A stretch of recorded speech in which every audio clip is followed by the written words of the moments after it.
All right, y'all, shalom, shalom. It's Brother George, back at it again with another video.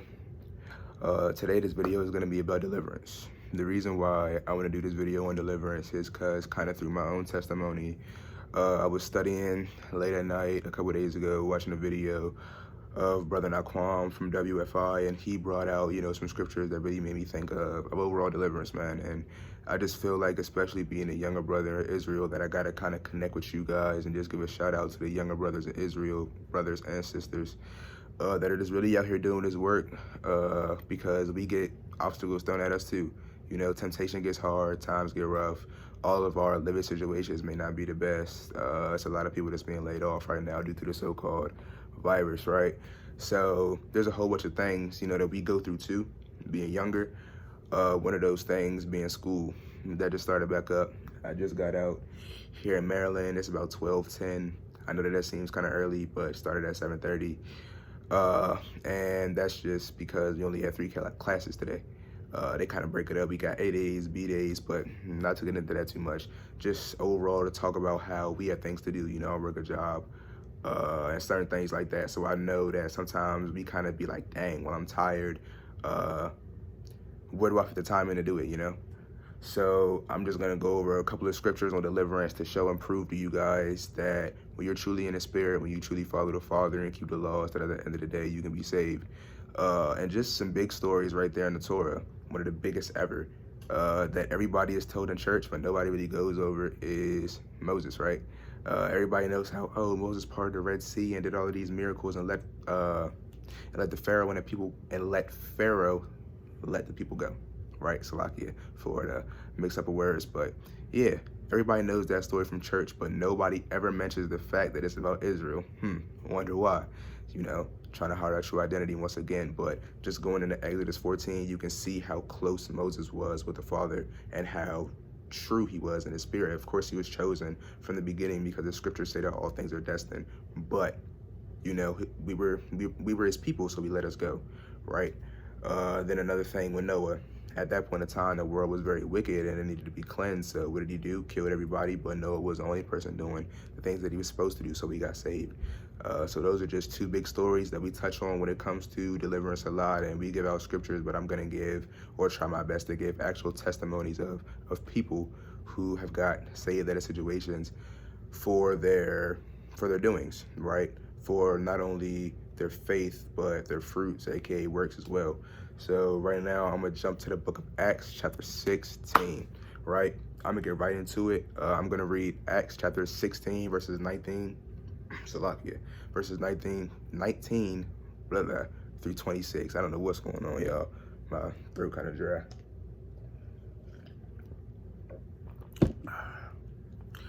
All right, but this is Acts chapter 16, verse 19.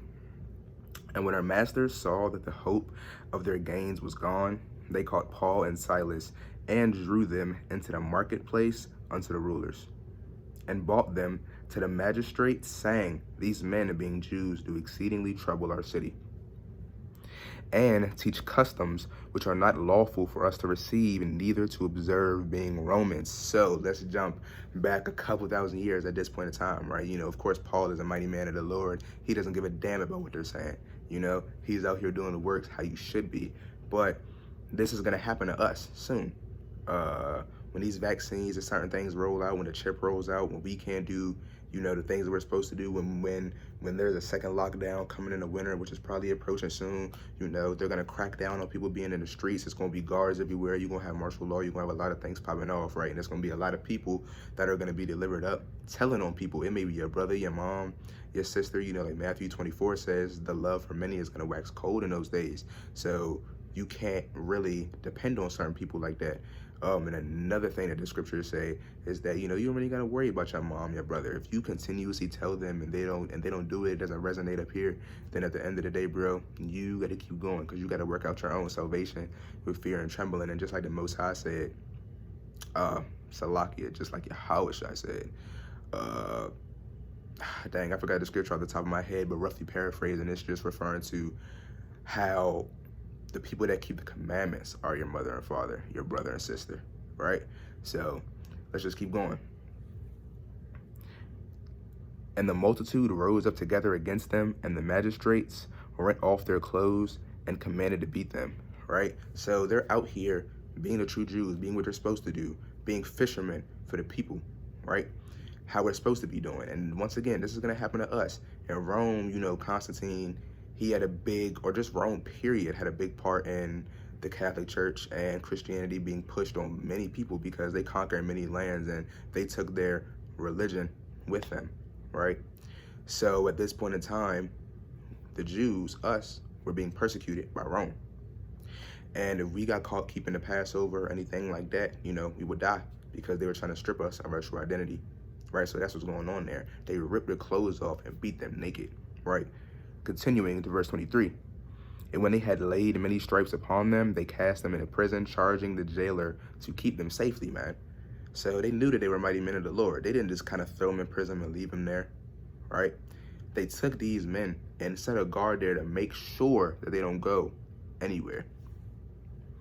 Verse 24, who having received such a charge, thrust them into the inner prison and made their feet fast in the stocks.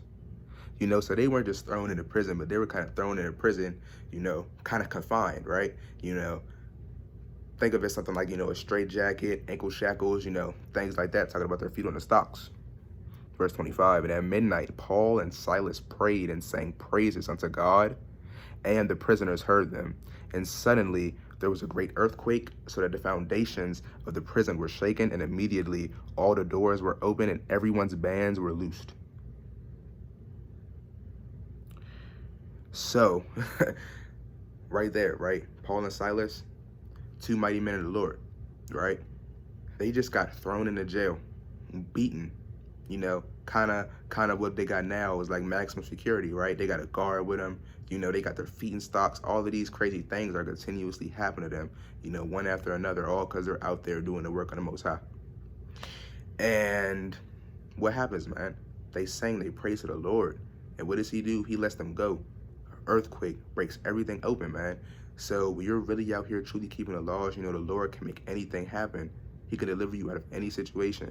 So, you know, never forget that. But I got more scripture, so I'm gonna keep going. We're gonna jump to the book of Daniel.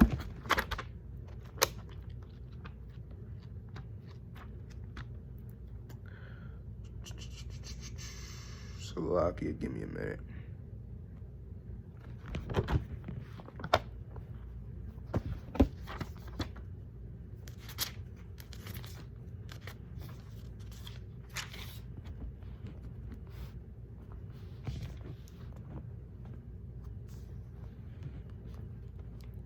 Hold on, let me make sure my camera, my phone is right.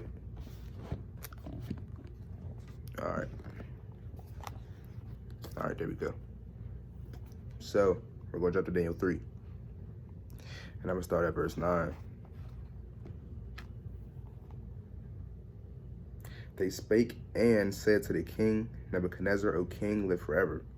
Thou, O king, hast made a decree that every man that shall hear the sound of the cornet, flute, harp, sackbut, psaltery, and dulcimer, and all kinds of music, shall fall down and worship the golden image. And whoso falleth not down and worship, that he should be cast into the midst of a burning, fiery furnace.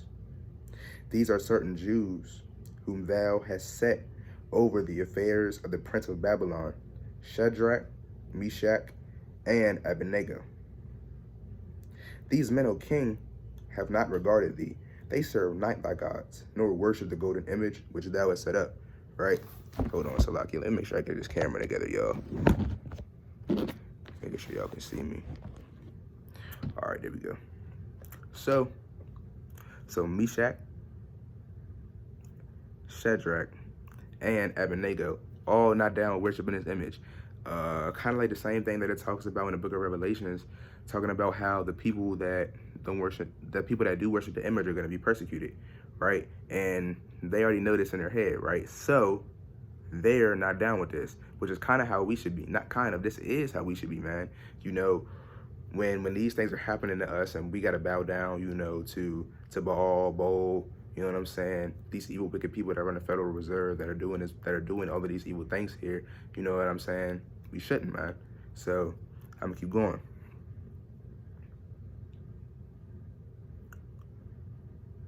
Hold on, I'm gonna just read verse 12 again if I didn't.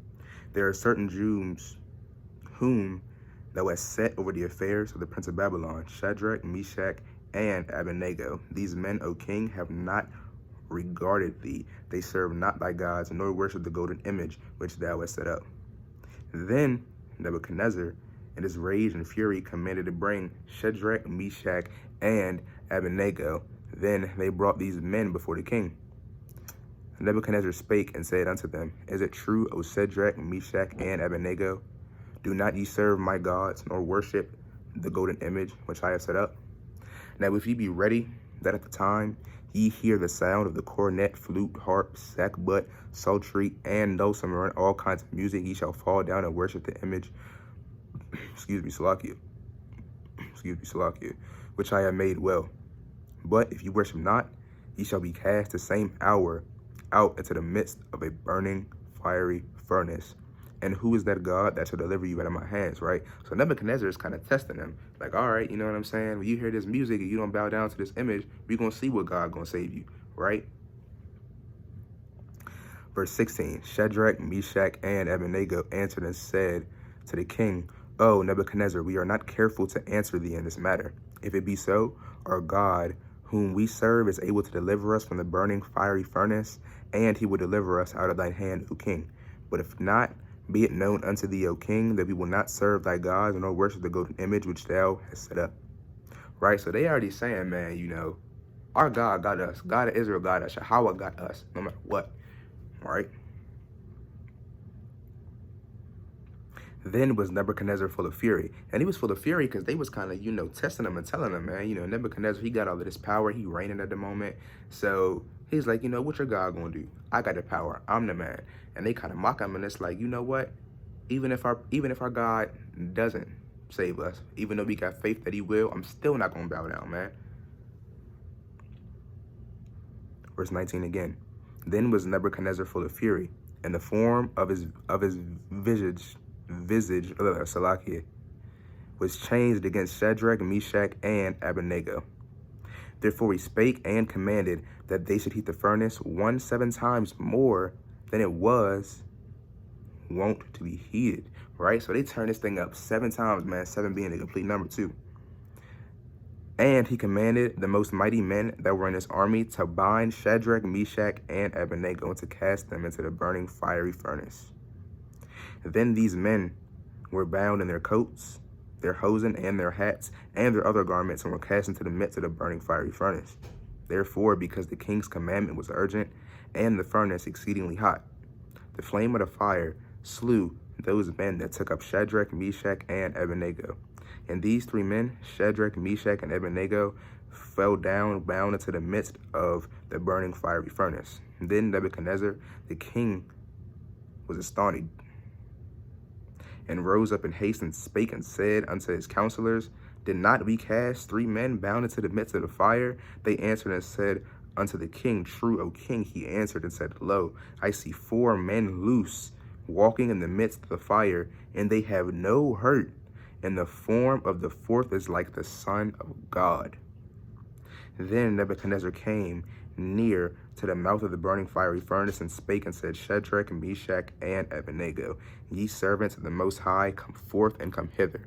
Then Shadrach, Meshach, and Abednego came forth of the midst of the fire.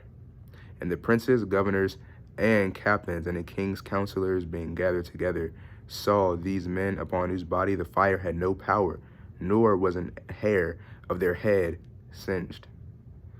Neither were their coats changed, nor the smell of fire had passed on them. Then Nebuchadnezzar spake and said, Blessed be the God of Shadrach, Meshach, and Abednego, who hath sent his angel and delivered his servants that trusted in him, and have changed the king's word and yielded their bodies, that they might not serve nor worship any God except their own God. Therefore I make a decree that every people, nation, and language which speak anything amiss against the God of Shadrach, Meshach, and Abednego shall be cut in pieces, and their houses shall be a dunghill, because there is no other God that can deliver after this sort. So, you know, Nebuchadnezzar was kind of like your average Drake, man. You know, he had power. You know how these other rappers or celebrities, how they got money and certain things like that, right?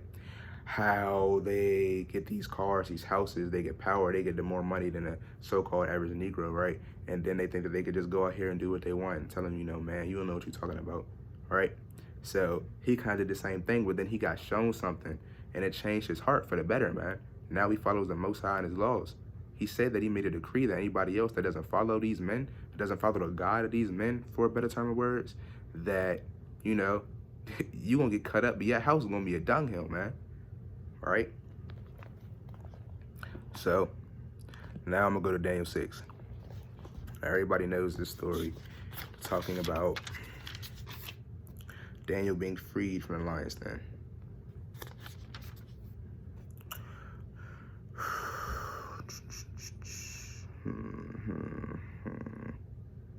I'm trying to figure out, Salakia, where I'm gonna start.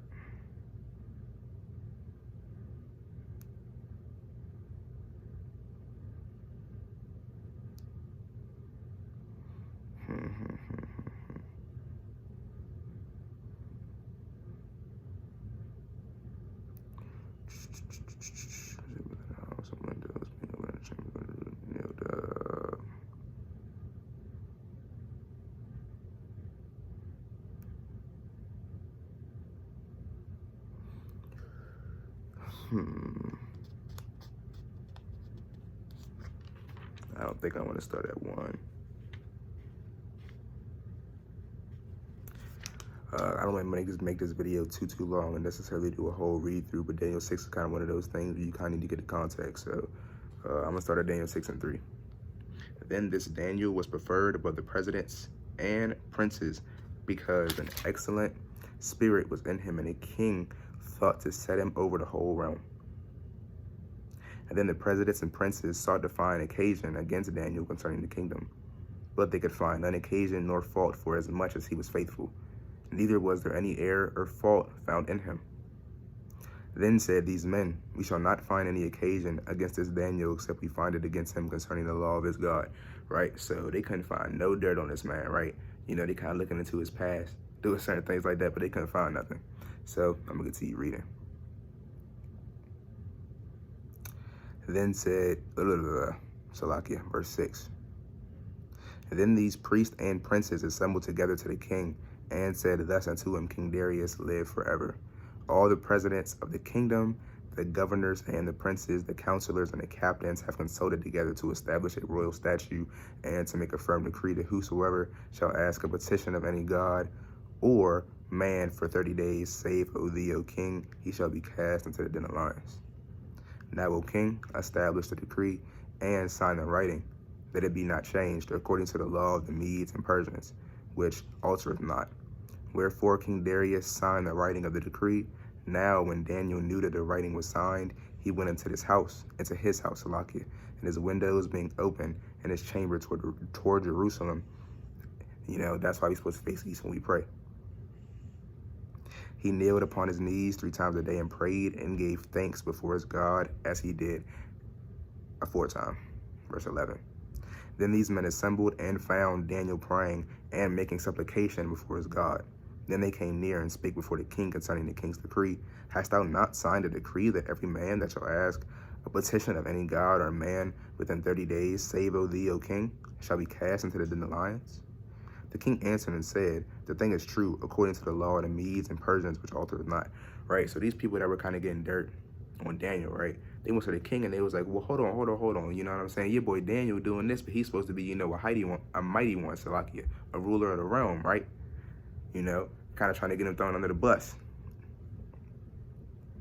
Then answered they and said before the king that Daniel, which is of the children of the captivity of Judah, regardeth not thee, O king, nor the decree that thou hast signed, but maketh his petition 3 times a day. Then the king, when he heard these words, was sore displeased with himself, and set his heart on Daniel to deliver him. And he labored till the going down of the sun to deliver him.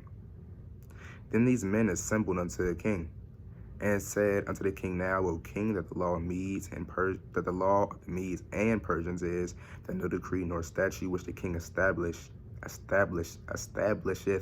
Salakia, may be changed. Then the king commanded, and they brought Daniel and cast him into the den of lions. Now the king spake and said unto Daniel, Thy God, whom thou servest continually, he will deliver thee. Right? So the exact same thing that happened a couple chapters before in Daniel 3 is happening right again, except this time, he's being cast into a den of lions, not a fiery furnace.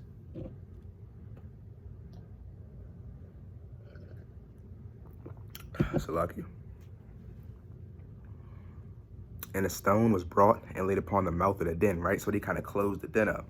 And the king sealed it with his own senate and with the senate of his lords, that the purpose might not be changed concerning Daniel. Then the king went to his palace and passed the night fasting, neither were instruments of music brought before him, and his sleep went from him. Then the kings arose very early in the morning and went in haste unto the den of lions. And when he came to the den, he cried with a lamentable voice unto Daniel, and the king spake and said to Daniel, O Daniel, servant of the living God, is thy God, whom thou servest continually, able to deliver thee from the lions? Then said Daniel unto the king, O king, live forever. My God hath sent his angel, and hath shut the lion's mouth, that they have not hurt me. For as much as before him innocency was found in me, and also before thee, O king, have I done no hurt. Then was the king exceedingly glad for him, and commanded that they should take Daniel up out of the den. So Daniel was taken up out of the den, and no manner of hurt was found upon him, because he believed in his God, the God of Israel. And the king commanded, and they brought those men which had accused Daniel, and they cast them into the den of lions, them, their children, and their wives. And the lions had the mastery of them, and to break all their bones in piece, or ever they came at the bottoms of the den.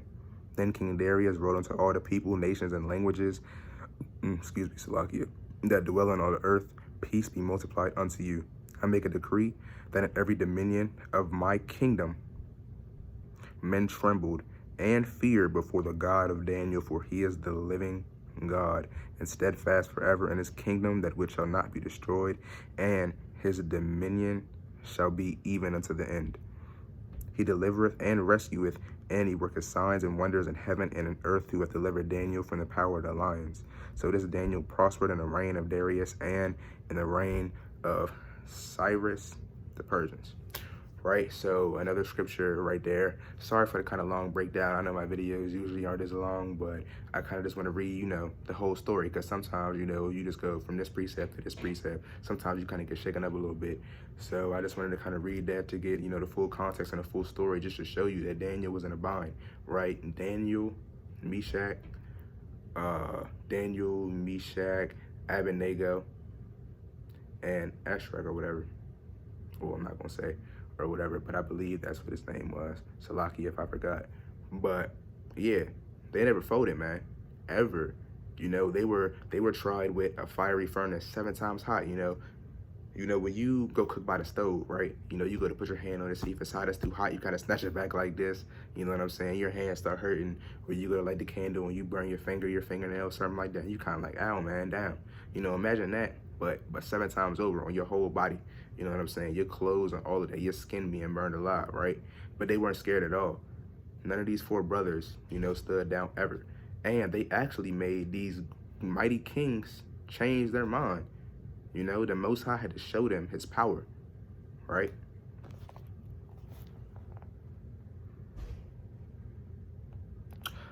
So I'm going to go to Joshua, and this one should be kind of short.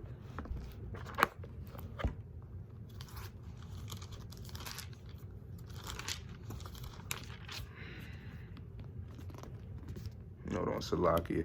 I'm just looking at my notes, making sure I got everything set up right for the vid. All right, so I'm going to read Joshua chapter 2, verses 1 through 6. And Joshua the son of Nun went out of Shittim. 2 men espied secretly, saying, Go view the land, even Jericho. And they went and came into an harlot's house named Rahab, and lodged there.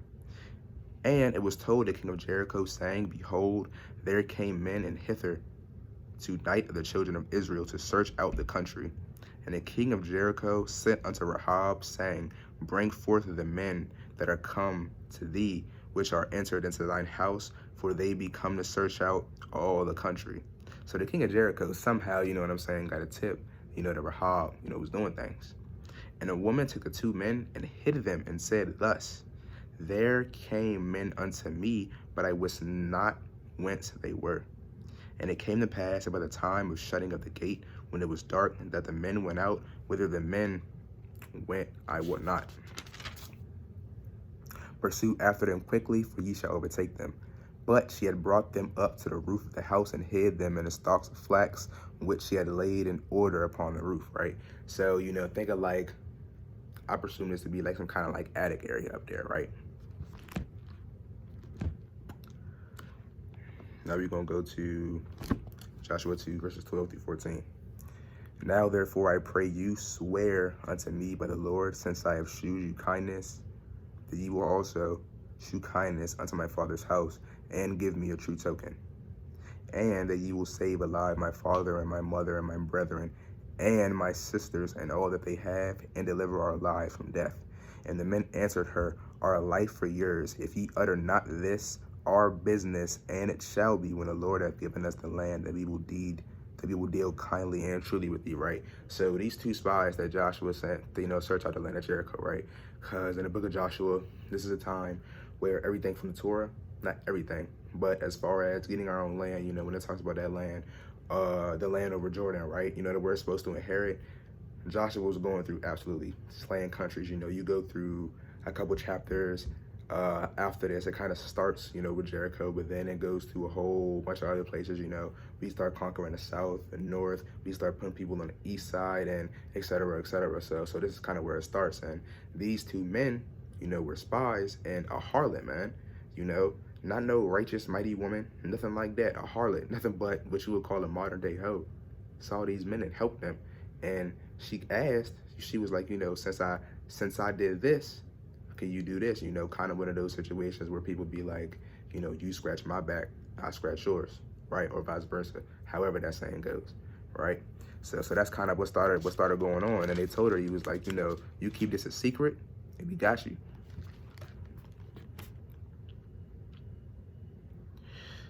Now I'm gonna go to Joshua 6 and verse 17. And the city shall be accused, even it and all that are therein, to the Lord. Only Rahab the harlot shall live, she and all that are with her in the house, because she hid the messengers that we went. So right there, right? Jericho is about to be absolutely destroyed, absolutely obliterated. But Rahab, a harlot, man, y'all really got to remember that, man. A harlot. That's why I say, this is for the young people that may be struggling with something, or just anybody in Israel, period, right? If a harlot can be saved by helping the men of the Lord, imagine what can happen to you if you truly go 100% and keep these laws, statutes, and commandments. All right? Now I'm going to read Joshua chapter 6, verse 22 through 26. Salakia again. And they utterly destroyed. I'm going to start at 21. And they utterly destroyed all that was in the city, both man and woman, young and old, and ox and sheep and ass with the edge of the sword, man. So they not just killing people, animals, everything. But Joshua had said unto the two men that had spied out the country, go into the harlot's house, Rahab, and bring out thence the woman and all that she hath, as ye swear unto her.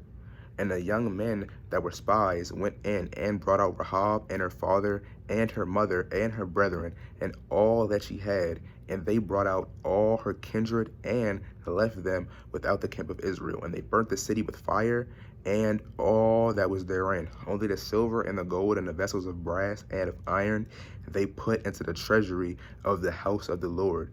And Joshua saved Rahab the harlot alive, and her father's household, and all that she had, because she hid the messengers which Joshua sent to spy out Jericho. So a whole city was destroyed, but nothing but a mere harlot, all for something as small as helping the men of the Lord, got saved. All right.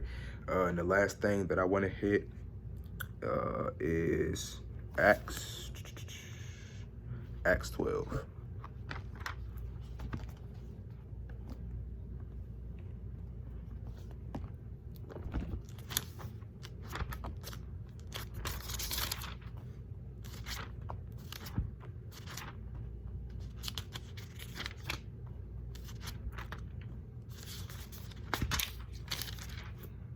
I'm going to Acts 12, and I'm going to read verses 1 through 11.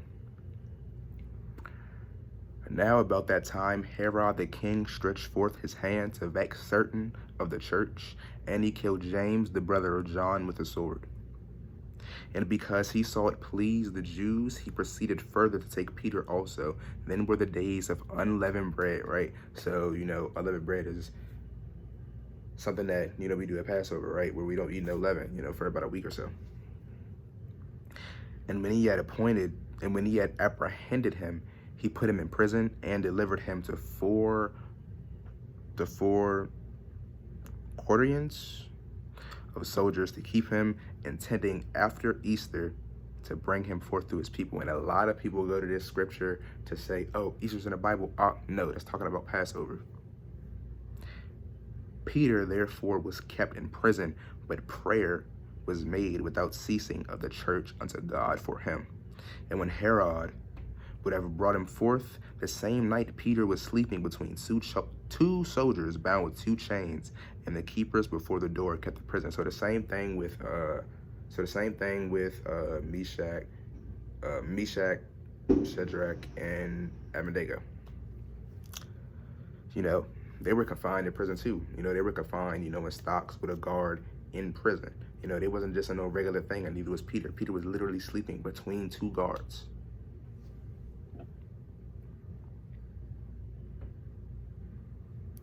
Verse 7, and behold, the angel of the Lord came upon him, and a light shined in the prison, and he smote Peter on the side and raised him up, saying, arise up quickly. And his chains fell off from his hands. And the angel said unto him, gird thyself and bind on thy sandals. And so he did. And he saith unto him, cast thy garment about thee and follow me. And he went out and followed him, and wist not that it was true which was done by the angel, but thought he saw a vision. And when they were past the first and second ward, they came unto the iron gate that leadeth unto the city, which opened to them of his own accord. And they went out and passed on through one street, and forthwith the angel departed from him. And when Peter was come to himself, he said, now I know of a surety, Salakia, that the Lord hath sent his angel, and hath delivered me out of the hand of Herod, and from all the expectation of the people of the Jews. So with that, I just want to close out with saying, the young people in Israel, just anybody in Israel, overall, man, keep enduring, keep keeping these laws, statutes, and commandments. I know it gets hard. I know we're in captivity. I know we got to work, right? I know we got to work. I know we got to go to school. I know we got to take care of kids and all of these other things, man. But please keep enduring, because for all we know, us being mighty men and women of the Lord, or even kids, man, children, doing the things that we're supposed to do, keeping these laws, this could end up being one of us. With that, I bid y'all shalom.